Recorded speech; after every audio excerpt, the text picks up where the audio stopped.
ముఖ్యమంత్రి రేవంత్ రెడ్డి మరోసారి మాజీ సీఎం కేసీఆర్ పై ఆగ్రహం వ్యక్తం చేశారు. కేసీఆర్ పాలన నచ్చకనే ప్రజలు ఆయనను ఫామ్ హౌస్ కు పరిమితం చేశారని విమర్శించారు. తెలంగాణ ప్రజలకు ఎలాంటి పదవులు ఇవ్వకుండా తన కుటుంబ సభ్యులకు మాత్రమే ఇచ్చారని ఆరోపించారు.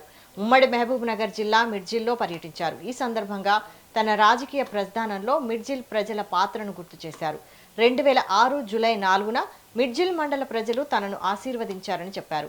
తన రాజకీయ జీవితంలో కీలకమైన మిర్జిల్ ప్రజలకు ప్రత్యేక కృతజ్ఞతలు తెలిపారు. ఒక్కసారి మా సోదరులను ఆలోచన చేయమని అడుగుతున్నా. ఎందుకంటే అల్లుని మంత్రి చేసిండు, కొడుకుని మంత్రి చేసిండు, బిడ్డని ఎంపీని చేసిండు, ఓడితే ఎమ్మెల్సీ చేసిండు. ఆయన సుట్టపు సడ్డకుని కొడుకు మందులు అందిస్తాడని రాజ్యసభ చేసిండు.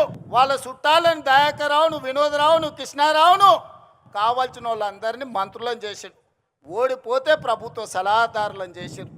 అందుకే వాళ్ళు తాపత్రపడుతురా, గుండెలు బాదుకుంటురు, రావాలి రావాలి మా పాపాల భైరవుడు రావాలి అని. ఆ పాపాల భైరవుడు నీకు టీవీ ఇచ్చిండు చూపించుకోవడానికి, రాసుకోవడానికి పేపర్ ఇచ్చిండు, అబద్ధాలు చెప్పడానికి వినడానికి భజన పరులను ఇచ్చిండు.